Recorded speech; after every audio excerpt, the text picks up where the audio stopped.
Lindong telah kembali ke klan Lin. Saat ini, tujuan utamanya adalah untuk menguasai jurus tinju 9 Tongbe dan segera mencapai lapis ke-9 dari tingkat Cuitian. Namun karena kurangnya bakat yang dia miliki, gerakan Lindong sangat menyedihkan dan tidak bertenaga. Lin Xiao kemudian memperlihatkan teknik tinju 9 Tongbe dan menjelaskan arti dari setiap gerakan. Teknik ini berpusat di telapak tangan dan mempunyai 9 bentuk. Setiap bentuk memiliki kekuatan yang lebih besar dari bentuk sebelumnya. Lindong memperhatikan dan meniru setiap gerakan yang diajarkan Lin Xiao. Namun tetap saja bentuk yang dia hasilkan masih lemah dan tanpa kekuatan.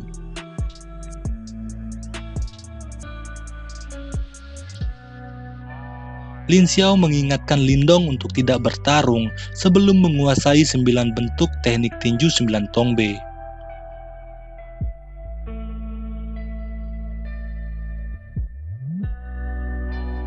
Di malam hari, Lindong mengajak King Tan masuk ke dalam hutan mencari mayat penjaga klan Lei. Tanpa ada yang mengganggu, dia dengan mudah mendapatkan buah merah pembeku. King Tan sangat senang dan tidak percaya bahwa mereka bisa mendapatkan buah yang terkenal langka. Tak ingin menghabiskan waktu, Lindong mengajak King Tan untuk kembali, namun dari kejauhan, terlihat cahaya obor mendekati tempat mereka berdiri. King Zhu datang untuk memeriksa mayat penjaga klan Lei. Dari balik pohon, Lang Tian juga muncul dengan tujuan yang sama. Lindong dan King Tan tiba di sebuah gua. Gua itu sangat aneh karena sepanjang ingatannya tidak ada gua di Gunung Tiemu. King Tan takut dan mengajak Lindong segera pulang, namun Lindong penasaran dan masuk lebih dalam. Lindong kembali setelah mendengar teriakan keras Lin King Tan. Lindong memperingatkan untuk tidak membuat suara karena mereka tidak tahu makhluk apa yang ada di dalam gua itu. King Tan terdiam menatap Lindong. Tetesan darah di dahi Lindong membuat King Tan ketakutan. Wajah King Tan tiba-tiba membiru. Tubuhnya kedinginan, pertanda racun es kembali kambuh.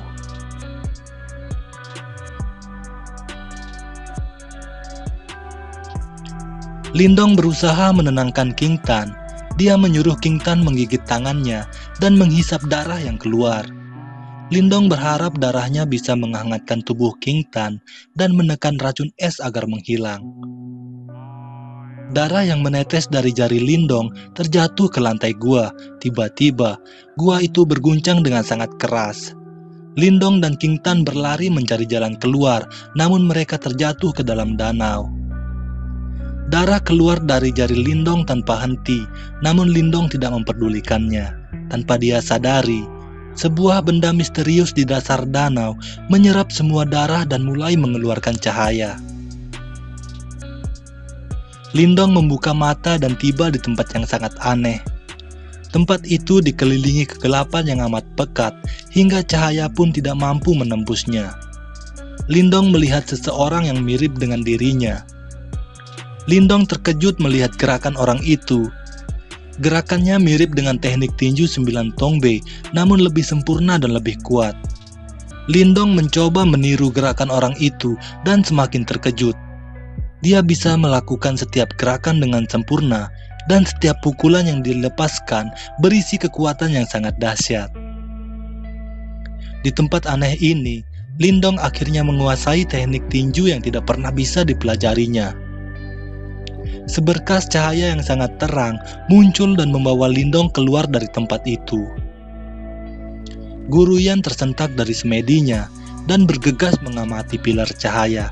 Tanpa sadar, Guru Yan berlutut dan berteriak dengan penuh semangat. Cahaya itu merupakan pertanda munculnya artefak leluhur dan pewaris yang ditakdirkan. King Zhu dan Lang Tian berlari ke arah sumber cahaya. Tiba-tiba, Iblis Yi muncul dan mengurung mereka dalam formasi penghalang. King Tan sangat bahagia dengan keberhasilan Lindong menguasai teknik tinju 9 Tongbe.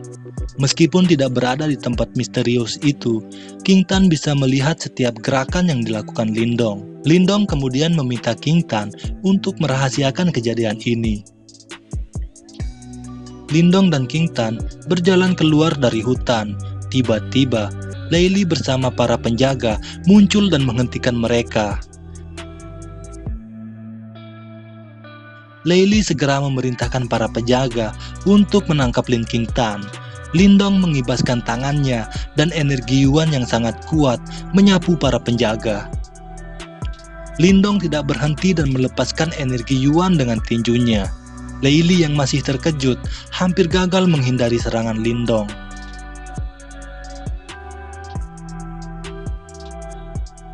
Lindong kemudian menyuruh King Tan menjaga artefak leluhur. Dengan penuh percaya diri, Lindong menggunakan tinjunya untuk melumpuhkan Lei Li. Namun Lei Li menggunakan petirnya dan dengan mudah menjatuhkan Lindong. Lei Li sangat marah mengetahui Lindong telah mencuri buah merah pembeku. Dia lebih suka menghancurkan buah itu daripada membiarkan Lindong memilikinya. Tiba-tiba, Iblis Yi muncul dari dalam tanah dan merasuki tubuh Lei Li. King Tan berlari dan menyerahkan artefak leluhur kepada Lindong. Lindong segera melepaskan energi Yuan dan mendorong Lei Li menjauh. Ying Huan muncul dan langsung menyerang Lei Li.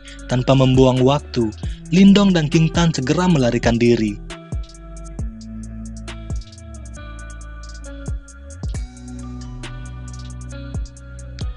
Lei Li mengamuk dan membunuh para penjaga.